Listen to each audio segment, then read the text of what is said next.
नमस्कार दोस्तों, मैं निकेंद्र आपका स्वागत करता हूं आज की एक और नई वीडियो में। आज की वीडियो में हम बात करेंगे BSKG 178 को लेकर के। इसके बारे में हमने पहले भी एक वीडियो डाली थी जिसमें हमने कुछ एक क्वेश्चन को और उनके आंसर को डिस्कस किया था। तो आज की वीडियो में हम दूसरे पार्ट के बारे में बात करेंगे।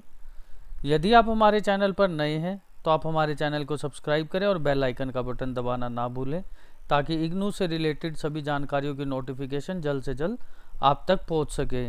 और यदि आपने इसका पहला पार्ट नहीं देखा है तो आप यहां पर प्लेलिस्ट पर क्लिक करेंगे तो आपको यहां पर इसका पहला पार्ट देखने को मिल जाएगा। यदि आप दूसरा पार्ट को देख रहे हैं तो पहला पार्ट देखना आपके लिए अनिवार्य रहेगा, ताकि आपको सारे क्वेश्चन आंसर समझ आ सकें। तो इसमें हम बात करेंगे राजनीतिक विचारक के रूप में कौटिल्य के महत्व का प्रशिक्षण कीजिए, इसके बारे में बात करेंगे। जिसका उत्तर रहेगा, कौटिल्य का पूरा नाम विष्णुगुप्त कौटिल्य था। अधिकांश भारतवासी उन्हें आचार्य चाणक्य के नाम से जानते थे। कौटिल्य प्राचीन भारत के एक महान कूटनीति शास्त्री थे। ये अरस्त के समकालीन तथा प्रसिद्ध मगध सम्राट चंद्रगुप्त के राजनीतिक गुरु तथा महामंत्री थे।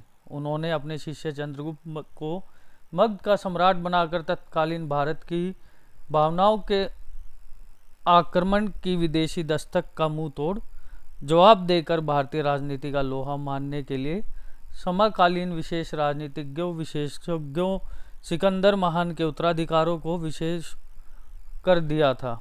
तो कुछ इस तरीके से आपको इसकी डिस्क्रिप्शन देखने को मिलेगी। इसके बाद हम बात करेंगे, यह भी एक विचित्र संयोग है। पाश्चात्य राजनीतिक दार्शनिक अरसत्य के शिष्य की पराजय कौटिल्य के शिष्य द्वारा हुई। अपने शिष्य चंद्रगुप्त को एक बहुत बड़ा सम्राट बनाने का एकमात्र श्रेय कौटिल्य को ही जाता है। कौटिल्य प्राचीन भारत के श्रेष्ठ राजनीतिक विचारक नहीं थे, बल्कि संपूर्ण विश्व के श्रेष्ठ राजनीतिक विचारकों में से एक हैं। उनकी पुस्तक अर्थशास्त्र विश्व के राजनीतिक साहित्य की सर्वश्रेष्ठ कृतियों में से एक है।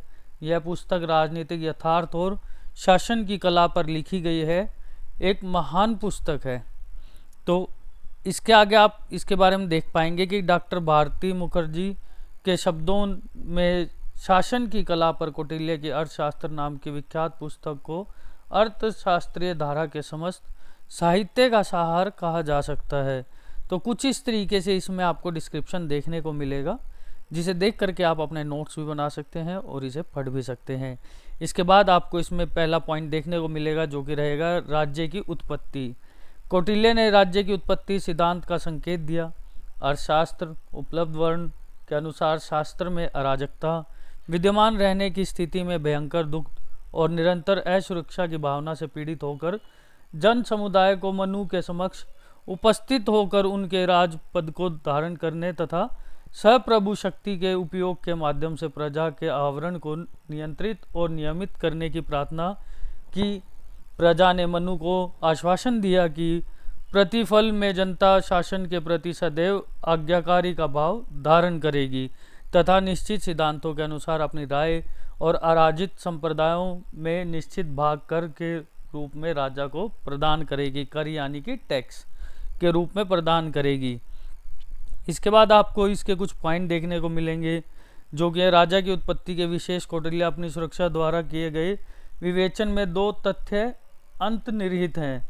जिसमें पहला आपको देखने को मिलेगा, राजा मानवीय प्रयत्नों का परिणाम है तथा मनुष्यों ने स्वयं राज्य की सत्ता को अपनी सुरक्षा और कल्याण के लिए स्वीकार किया है। इसमें दूसरा पॉइंट रहेगा, लोगों द्वारा राज्य की बाध्यकारी नियंत्रण को अपनी सुरक्षा और कल्याण के हित में स्वीकार करने के प्रस्ताव तथा मनु द्वारा प्रथम शासक के रूप में एक प्रस्ताव को स्वीकार कर लेने के परिणाम स्वरूप राज्य की उत्पत्ति हुई। इसके बाद हम बात करेंगे इसकी नेक्स्ट हेडिंग की, जो कि रहेगा राज्यों के प्रकार। इसमें आपको राज्यों के प्रकार के बारे में भी देखने को मिलेगा, जो कि अर्थशास्त्र के अध्ययन से स्पष्ट है कि कौटिल्य राजतंत्र का पोषक था। वह समस्त भारत में एक सशक्त और संपन्न राजा का शासन स्थापित करना चाहता था। उसकी मान्यता है कि राजतंत्र में राजशक्ति कुलीन वर्ग के हाथ में रहती है और उपयुक्त अनुशासन और प्रजा स्वभक्ति की भावना की जा सकती है, परंतु अर्थशास्त्र में अन्य प्रकार के राजाओं का उल्लेख भी मिलता है। इसके बाद इसमें आपको नेक्स्ट हेडिंग देखने को मिलेगी, राजा के सामान्य कार्य। जिसके कुछ पॉइंट निम्नलिखित हैं। समाज के असामाजिक तत्वों पर नियंत्रण करना तथा चोर डाकू लुटेरों व हत्यारों का दमन कर राज्य में शांति व्यवस्था स्थापना करना राज्य का कार्य है। इसके बाद दूसरा पॉइंट देखने को मिलेगा, ब्रह्म आक्रमणों से रक्षा करने का दायित्व भी राजा का है। तीसरा पॉइंट देखने को मिलेगा, विकास एवं रचनात्मक कोटि के कार्य भी राज्य कार्य कौटिल्य ने बताया है। चौथा पॉइंट देखने को मिलेगा, कौटिल्य ने पशुओं को भी राज्य संपत्ति का एक प्रकार बताते हुए उनकी रक्षा करने का कार्य बताया है। इसके बाद आपको इसमें नेक्स्ट हेडिंग देखने को मिलेगी, सप्तांग सिद्धांत के बारे में आपको इसमें देखने को मिलेगा। मंत्री परिषद क्या रहता है उसके बारे में भी आपको इसमें देखने को मिलेगा, और मंत्री परिषद की संरचना किस प्रकार की जाती है इसके बारे में भी आपको इसमें देखने को मिलेगा, जैसे कि आप अपनी स्क्रीन पर देख पा रहे हैं। बेसिकली ये एक थ्योरेटिकल सब्जेक्ट है, इसको आप जितना अच्छे से लिखेंगे इसमें आपको उतने अच्छे मार्क्स आने की संभावना रहेगी। आपको कोशिश करनी है कि आप इसको ज़्यादा से ज़्यादा लेंथी लिखें ताकि इसमें आपके मार्क्स काफ़ी ज़्यादा अच्छे प्राप्त हो सकें। इसके बाद आपको इसमें मंत्रियों के दायित्व के बारे में भी देखने को मिलेगा कि मंत्रियों के क्या क्या निर्णय लेने की उनके पास अथॉरिटी है, परमिशन है और क्या क्या आधार हैं, इसके बारे में भी आपको देखने को मिलेगा, जिसमें मंत्रियों में 5 संदर्भों में स्पष्ट किया गया है, जो कि है राजा द्वारा निर्णय लिए जाने के लिए विषयों का पूर्णतः के साथ और सही संदर्भ में प्रस्तुत करना, विचारों के लिए उपस्थित हुए विषय में निर्णय करने में राजा की सहायता करना, राजा द्वारा यदि कोई निर्णय कर लिया गया है तो उसका मूल्यांकन करके उसके निर्णय की पुष्टि करना अथवा खंडन करना, ताकि मंत्री के परामर्श से आश्वस्त होकर राजा दृढ़तापूर्वक निश्चय कर सके। उसके बाद यदि किसी बिंदु पर मतभेद हो तो इस प्रकार का परामर्श देना कि कोई संचय ना रह जाए, राजकीय निर्णयों का क्रियान्वित करना। तो कुछ इस तरीके से ये 5 अधिकार मंत्री परिषद के आपको इसमें देखने को मिलेंगे। इसके बाद कौटिल्य के अनुसार न्याय व्यवस्था का संचालन जो है उसमें आपको 2 पक्ष दिए गए हैं, जो कि है वर्तनात्मक न्याय और सुधारात्मक न्याय। तो इनके बारे में भी आपको डिस्क्राइब कर दिया गया है, आप अपनी स्क्रीन से देख करके इसके बारे में भी पढ़ सकते हैं। मैं आपको पहले भी बता चुका हूं कि यह एक लेंथी सब्जेक्ट है, इसमें आपको सिर्फ थ्योरी ही लिखनी है। आप जितना अच्छे से लिखेंगे उतना अच्छा मार्क्स आप इसमें प्राप्त करेंगे।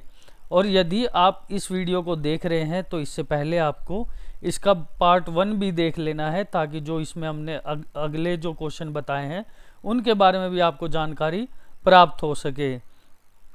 इसके बाद आपको इसमें अगला प्रश्न देखने को मिलेगा, जो कि रहेगा राज्य की उत्पत्ति के सिद्धांत का वर्णन कीजिए। अब हम इसके उत्तर के बारे में बात करें।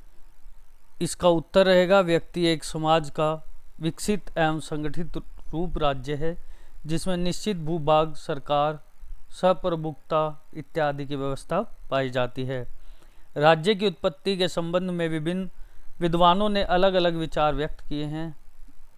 गिलक्राइस्ट ने अपनी कीर्ति प्रिंसिपल ऑफ पॉलिटिकल साइंस में ठीक ही लिखा है कि राजनीतिक चेतना के उदय की परिस्थितियों के विषय में हम इतिहास में बहुत कम तत्व विकुल नहीं जानते। यहाँ इतिहास असफल हो जाता है, वहाँ हम कल्पना का सहारा लेते हैं, अर्थात राज्य की उत्पत्ति कब, कैसे और क्यों हुई, इस संबंध में दार्शनिकों एवं राजनीतिक शास्त्रियों ने काल्पनिक रूप से विचार व्यक्त किए हैं, जिन्हें राज्य की उत्पत्ति के सिद्धांत के नाम से संबोधित किया जाता है। राज्य की उत्पत्ति के सिद्धांतों के कुछ नियम निम्नलिखित हैं। अब हम इसके नियम के बारे में बात करेंगे, जो कि हैं, इसमें आपको पहला पॉइंट देखने को मिलेगा दैवीय सिद्धांत। राज्य की उत्पत्ति का दैवीय सिद्धांत अत्यंत प्राचीन है। इस सिद्धांत के समर्थन में Jellinek, Stuart, James Robert, Filmer आदि हैं। इस सिद्धांत की प्रमुख मान्यता है कि राज्य का एक ईश्वरीय संस्था है। ईश्वर धरती पर अपने प्रतिनिधि के रूप में राजा को प्रजाजनों का शासन करने के लिए भेजता है। इस सिद्धांत के अनुसार यह माना जाता है कि राजा की इच्छा ही कानून है तथा जनता के प्रति नहीं बल्कि ईश्वर के प्रति उत्तरदायी होना है। इसके बाद आपको शक्ति सिद्धांत इसमें देखने को मिलेगा। इस सिद्धांत के समर्थन में यूनानी सॉफ्ट्स, हिटलर, मुसोलिनी इत्यादि हैं। प्रकृति से समाज में 2 तरह के व्यक्ति होते हैं, सबल तथा निर्बल। सबल वर्ग निर्बल वर्ग पर शासन करता है तथा निर्बल वर्ग अपनी सुरक्षा के लिए आधिपत्य को स्वीकार करता है। इसके बाद आपको इसमें सिद्धांत के बारे में देखने को मिलेगा। सर हेनरी मैन डिग्विड आदि विद्वान प्रतिसत्तात्मक सिद्धांत के समर्थक हैं। सर हेनी रेमेन का मानना है कि प्रारंभिक समाज में समाज की इकाई व्यक्ति न होकर परिवार होता है। वंश परंपरा का निर्धारण पिता के आधार पर होता है। पारिवारिक और सामाजिक क्षेत्र में स्त्रियों को कोई अधिकार नहीं थे। संपूर्ण सत्ता परिवार के प्रधान मुखिया में केंद्रित होती थी तथा इसी आधार पर आगे चलकर राज्य का विकास हुआ। इस प्रकार से जाति का, जातियों से समाज का, समाज से राज्य का विकास हुआ। इसके बाद आपको इसमें देखने को मिलेगा जो कि रहेगा मातृसत्तात्मक सिद्धांत।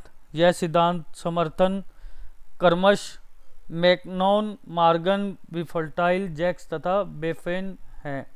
इस सिद्धांत की मुख्य मान्यता यह है कि प्रारंभिक समाज की स्थिति मातृसत्तात्मक थी जिसमें स्त्रियों की प्रधानता थी। पारिवारिक व्यवस्था में वंश परंपरा का निर्धारण स्त्रियों के आधार पर होता था। वर्तमान समय में भी कुछ जनजातियों में इस प्रकार के व्यवस्था पाई जाती है। इसके बाद इसमें आपको देखने को मिलेगा सामाजिक संविधता का सिद्धांत, जिसे भी आप अपनी स्क्रीन से देख करके लिख सकते हैं। बेसिकली ये थ्योरेटिकल सब्जेक्ट है, इसमें ऐसा कुछ समझाने के लायक चीज़ें नहीं हैं, तो आप इसे लिख सकते हैं। अगर कुछ बताने लायक रहेगा तो मैं ज़रूर आपको इसके बारे में बताऊंगा। तो यह आपका प्रश्न रहेगा पूरा, जो कि 20 अंक का रहेगा। इसे भी आप अपने स्क्रीन से देख करके या तो याद कर सकते हैं या नोट्स बना सकते हैं, क्योंकि जून के एग्ज़ाम आपके पास आ चुके हैं। मे भी इन्हें पोस्टपोन किया जाए तो इसके बारे में भी आपको जानकारी दे दी जाएगी। अगर इंडिया पाकिस्तान का वॉर ज़्यादा नहीं चला तो इनको पोस्टपोन नहीं किया जाएगा। इसके बाद आपको देखने को मिलेगा रामायण कालीन नर सभा का वर्णन कीजिए, जिसके उत्तर के बारे में हम बात करेंगे। रामायण के बारे में संकेत मिलता है कि प्रशासन 2 भागों पूर्व और जनपद में विभाजित था। रामदस्य में एक ऐसे प्रसंग है जिनमें दोनों का प्रचून वर्णन एवं विवरण प्राप्त होता है। प्रारंभिक वर्णनों से यह स्पष्ट होता है कि पूर्व और जनपदों में रहने वाले लोग पौर एवं जनपद थे। तो ये आपको इसमें 2 श्लोक देखने को मिलेंगे, जैसे कि आप अपनी स्क्रीन पर देख पा रहे हो। तो इन्हें देख करके आप नोट कर सकते हैं इन श्लोक के बारे में। यह आपके बहुत ही ज़्यादा इम्पोर्टेंट क्वेश्चन रहेंगे। यह हमारे एक्सपर्ट द्वारा सेलेक्ट किए जाते हैं, तब आपको प्रोवाइड किए जाते हैं। तो मोस्टली क्वेश्चन आपको इसी क्वेश्चन पेपर में से देखने को मिलेगा। अब हम बात करेंगे इसके दूसरे श्लोक के बारे में, जो भी आप अपनी स्क्रीन से देख करके लिख सकते हैं। इन श्लोकों के बारे में आपको लिखना होगा। यह आपका 10 अंक का प्रश्न रहेगा। तो यह आपके जून एग्ज़ाम में आपकी काफ़ी ज़्यादा सहायता करेगा।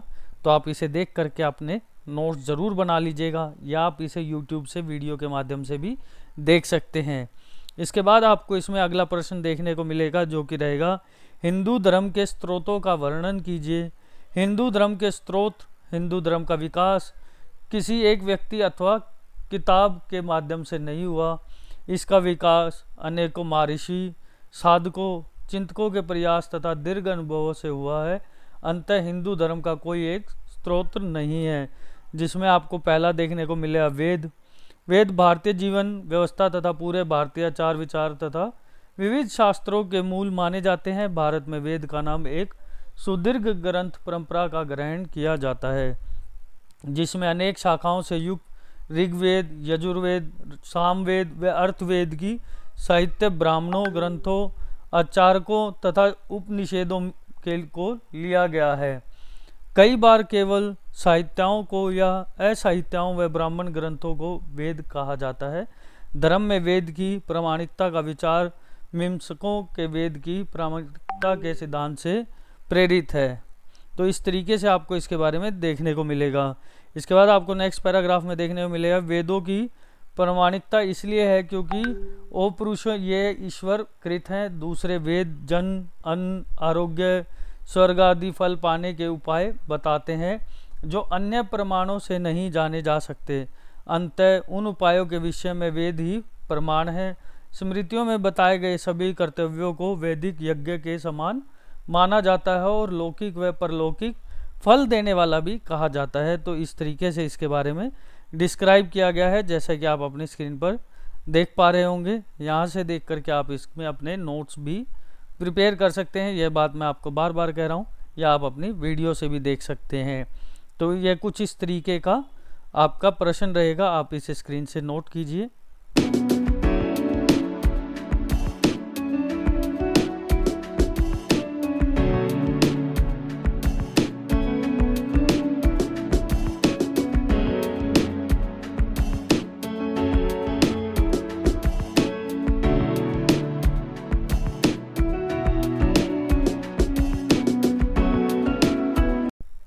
इसके बाद इसमें आपको देखने को मिलेगा आचार।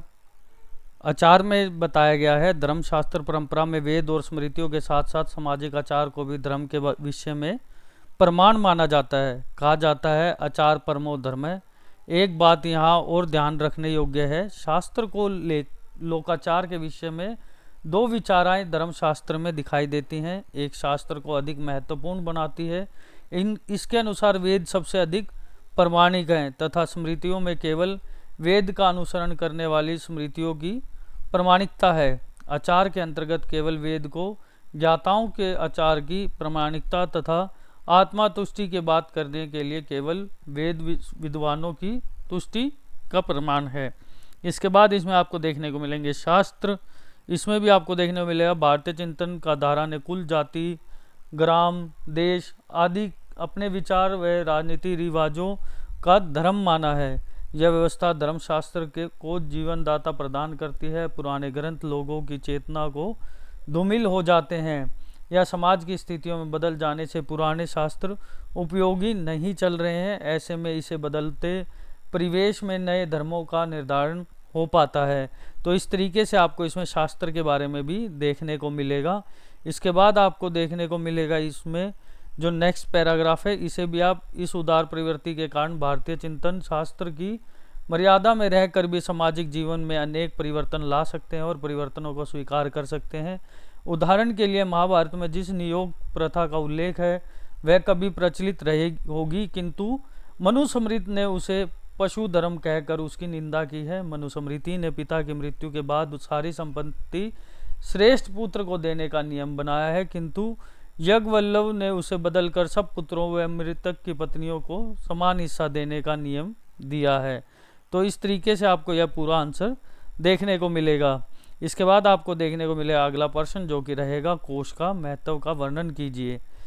इसके उत्तर के बारे में हम बात करेंगे। भारतीय राजनीति चिंतन में रहकर विषय राज्य के 7 अंगों में कोश का अंतर आता है। कौटिल्य अर्थशास्त्र कहता है कोश मूला सर्वभौम अर्थात राजा के सब कार्यों का मूल कोश होता है।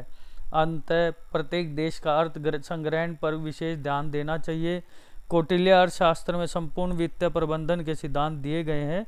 इनमें विविध स्रोतों से धन के उपार्जन, उचित मदों पर व्यय तथा व्यय का पूरा हिसाब रखने के नियम, कर संग्रह करने वाले, विभिन्न सरकार योजनाओं के अधीन व्यय करने वाले बालक सरकारी कर्मचारियों का भ्रष्टाचार रोकने के उपाय आते हैं।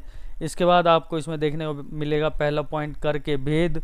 उसके बाद आपको इसमें दूसरा पॉइंट देखने को मिलेगा मनुस्मृति में दैनिक कर, इसके बारे में भी आपको डिस्क्राइब करना रहेगा। इसके बाद आपको इसमें तीसरा पॉइंट देखने को मिलेगा जो कि रहेगा कर की दरें, मतलब कर का कितना ब्याज रहेगा, किस तरीके से रहेगा, उसके बारे में भी यहाँ पर बात की गई है।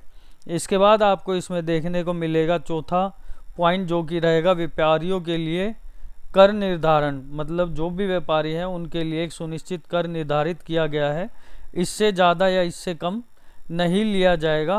तो जो टैक्स रहेगा वो आपकी बिक्री या व्यवसाय करने का क्या तरीका उसके आधार पर निर्धारित किया गया था, जिसे आप अपनी स्क्रीन पर देख पा रहे होंगे। इसकी डिस्क्रिप्शन कंप्लीटली आप यहाँ से देख करके लिख सकते हैं। इसके बाद हम बात करेंगे पांचवें पॉइंट को लेकर के जो कि रहेगा प्रजा व राज्य में संतुलन। मनुस्मृति का एक महत्वपूर्ण विचार है कि कर लेते हुए राजा को राज्य और प्रजा दोनों के हित में संतुलन बनाना चाहिए। दायित्व है कि जो लोग काम करते हैं वे अपने काम का फल पाना चाहते हैं। यदि राज्य बहुत अधिक कर लेगा तो लोगों को मेहनत करने कमाने की इच्छा ही नहीं रहेगी। जैसा कि आपको पता है आजकल की गवर्नमेंट जितना टैक्स लोगों से चार्ज कर रही है, तो काफ़ी सारे लोग जो ये बात कहने को मजबूर है कि अब उन्हें कमाने और खाने का मन ही नहीं करता। वही चीज़ इसमें आपको डिस्क्राइब कर दी गई है। तो आप इस तरीके से आपको कौटिल्य ने पहले ही ज्ञात करा दिया गया था कि जो भी आपको टैक्स लेना है वह आपको इस तरीके से लेना है कि अगर प्रजा भी खुश रहे और राज्य का काम भी डिस्टर्ब ना हो। परंतु अब इसको बदल दिया गया है। अगर आप 2025 की बात करेंगे तो अब टैक्स उतना लिया जाएगा जितना राजा चाहता है। प्रजा चाहे कितनी भी दुखी रहे, इस बात से राजा को कोई भी लेना देना नहीं रहेगा। इसके बाद आपको छठा पॉइंट देखने को मिलेगा आपातकालीन व्यवस्था। जैसे कि कई बार राज्य में कोई आपातकालीन व्यवस्था पैदा हो जाती है, तो उस केस में राजा जो भी कर लेता है और उससे जमा की गई पूंजी वहाँ पर लगाने का प्रयास करता है, जो कि अभी नहीं हो पा रहा है। इसके बाद आपको कर संग्रह की प्रशासनिक व्यवस्था के बारे में देखने को मिलेगा, जो कि रहेगा अर्थशास्त्र में विभिन्न प्रशासनिक विभागों के कार्यों का विवरण अध्यक्ष प्रचार नामक दूसरे अधिकरण में दिया गया है। इसमें विभागों के अध्यक्षों के दायित्व बताए गए हैं। कर एकत्रित करने वाले अध्यक्ष को समाहर्ता कहा जाता है। उसके दायित्वों को विवेचन छठे अध्याय में मिलता है। मतलब जो आपको बुक देखने को मिलेगी कौटिल्य की अर्थशास्त्र, उसके छठे अध्याय में बताया गया है कि उसके क्या क्या डिसीजन रहते हैं। तो कुछ इस तरीके से इसमें आपको डिस्क्रिप्शन देखने को मिलेगा। इसके बाद हम बात करेंगे इसके दूसरे प्रश्न को, पहले प्रश्न को लेकर के दूसरे गैस पेपर के, जो कि रहेगा प्राचीन भारतीय चिंतन की राजा शास्त्र की क्या देन है, स्पष्ट कीजिए।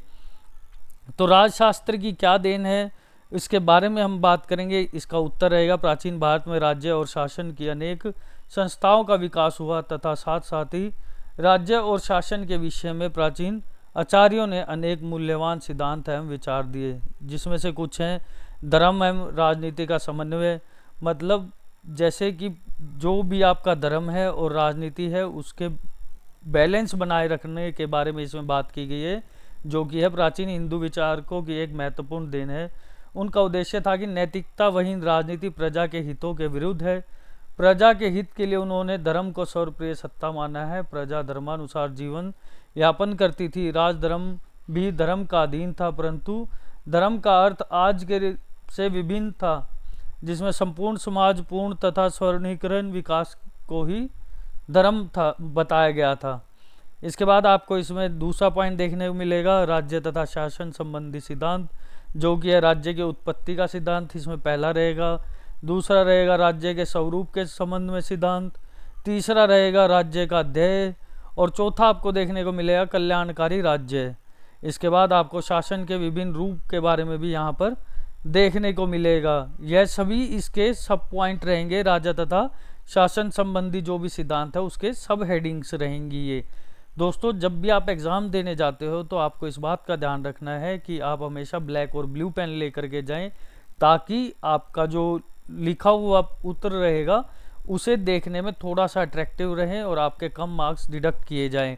अगर आप पेपर को अच्छे से लिखते हैं तो कई बार एग्जामिनर आपका पेपर पढ़ता ही नहीं है। आपको मोस्टली क्या करना है, जो भी आप क्वेश्चन की शुरुआत करते हैं उसको आपको बहुत अच्छे से डिस्क्राइब करना है, चीज़ों को अच्छे से बताना है।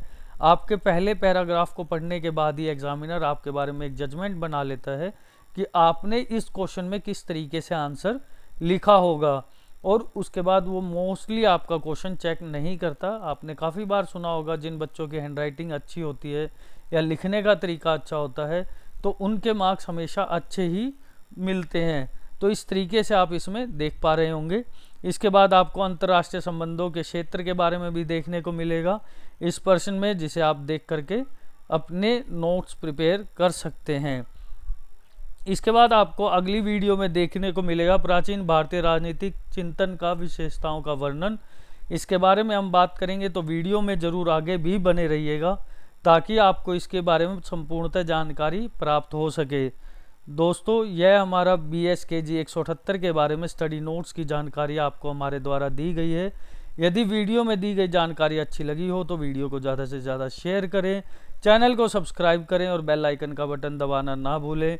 वीडियो में अंत तक बने रहने के लिए आपका बहुत बहुत धन्यवाद।